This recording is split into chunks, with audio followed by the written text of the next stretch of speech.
所以这个不是普通的雪花点，这是宇宙诞生时的余晖。不管你相不相信宇宙大爆炸，目前你所享受的所有科学技术都是在认可它的物理科学基础上研发出来的。虽然现在咱们都已经了解了电势雪花是多种电磁干扰和大爆炸后宇宙微波辐射背景引起的，但你敢相信最早提出宇宙大爆炸的人当年是如何硬刚爱因斯坦、哈勃等一众大咖，甚至被别人嘲笑了半辈子又获得一众顶级大 V 认可的吗？大家好，欢迎来到宇宙世界。1894年，在比利时一个极度漆黑的夜晚，突然一道闪电划过夜空，巨大的雷声响彻整个国家。虽然整个晚上都没有下雨，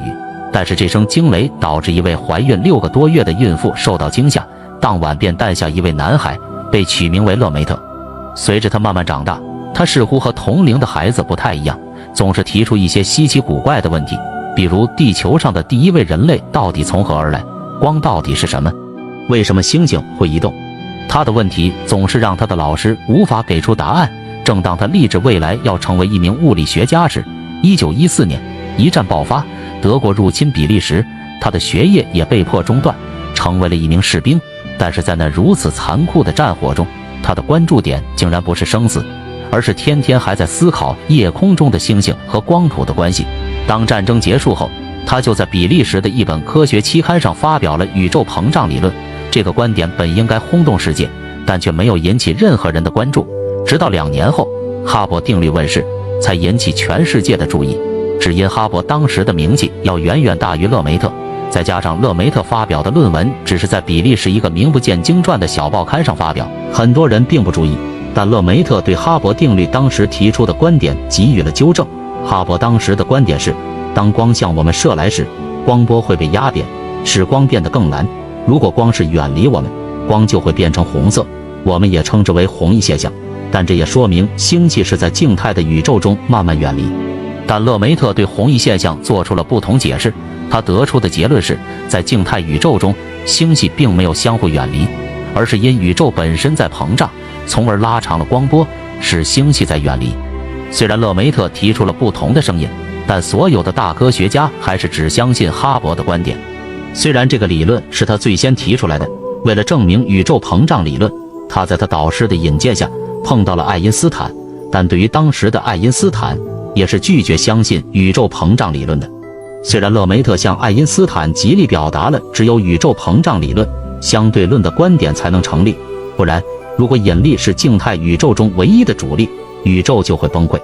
尽管如此，爱因斯坦还是拒绝相信宇宙正在膨胀。为了解决这个问题，爱因斯坦就添加了一个宇宙常数，大概是一种与引力相反的物质或能量形式。但最终爱因斯坦还是放弃了宇宙常数，并认可了勒梅特的观点。但这一反驳也被爱因斯坦称之为他自己一生中最大的错误。虽然勒梅特在当时并没有获得和哈勃、爱因斯坦的名气，但他并不在意。随后又发表了一篇新的论文，他认为如果宇宙在膨胀，那么它也有一个开始。这就说明宇宙是始于一个单一的粒子爆炸，才催生了整个宇宙。这一观点一出，又是受到了大量的科学家质疑，包括爱因斯坦，但当时所有人把他当成了一个疯子。但当后来贝尔实验室发现宇宙微波背景辐射图时，他的想法终于得到了证实。但1年后，勒梅特还没等到自己获得诺贝尔奖时，就因白血病而去世。尽管他的知名度不如其他的科学家，但后来还是终于得到了更多人的认可。为了纪念勒梅特，2018年天文界把哈勃定律改名为哈勃勒梅特定律，以此来铭记他对人类做出的贡献。